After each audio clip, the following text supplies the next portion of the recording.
So much. Sa Canada pa siya, guys. So, Naglagay lang ng bagahe doon sa hotel. tapos diretso dito. Grabe. Imagine, galing pa sila ng Canada and then dumating sila sa Pinas, dumiretso dito sa salon. Sobrang nakakapagod talaga yung biyahe nila, ma'am, guys.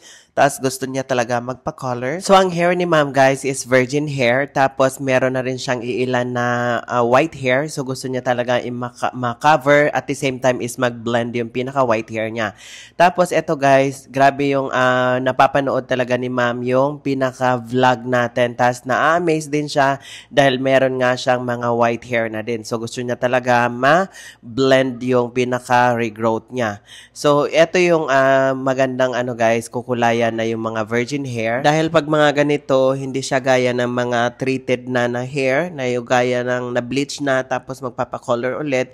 So, meron tayong iiwasan yung mga dry, tapos mag-create na namang bago. So, eto pag virgin hair kasi, tuloy-tuloy yung process natin at hindi tayo natatakot na lagyan ng mga lightener. So, ito talaga si ma'am guys, kwento niya is talagang maalaga talaga siya sa hair niya. Tapos, yun, talagang balak na niya talagang gusto magpa-color dahil meron na nga siyang white hair. So, talagang in-advise ko rin sa kanya na yung babagay din sa kanya na yung mga more on brown. Dahil gusto niya lang talaga is talagang yung mag-blend yung pinaka-white hair niya. Tapos, dumiretso lang talaga to sila ma'am guys dito sa salon at wala talagang pahinga dahil meron silang lakad na hinahabol na kailangan siyang magpa-color itong araw na to. At pag first time sa mga client guys, kailangan natin i-explain sa kanila kung ano ba yung gusto nila, yung fading ng color nila is gusto ba na yung magla-light as in or yung talagang nude color lang na hindi siya as in totally loud. Dahil may paraan kasi na kung paano natin ilagay yung mga lightener at saka yung lowlights and highlights na once na mag-fade, hindi siya as in totally obvious na sobrang loud talaga.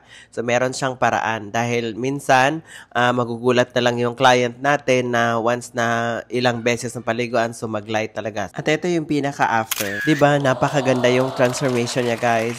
Yung pinaka-lowlights and highlights talaga nag-blend at the same time, yung white hair niya, hindi na siya obvious na obvious. Diba, sobrang napakaganda talaga. As in, na-amaze talaga ako dito sa transformation ni ma'am dahil talagang kuhang-kuha ko yung gusto na i-achieve sa hair niya. Tapos, yung babagay talaga sa kanya at talagang yung papuputiin siya. So, ito yung pinakaharap niya. I'll say, di ba, napaka-beautiful transformation. Kung mapapansin nyo guys, yung pinaka-white hair niya noon, as in dito sa harap. So, hindi siya as in full head na white hair. So, isa-isa lang.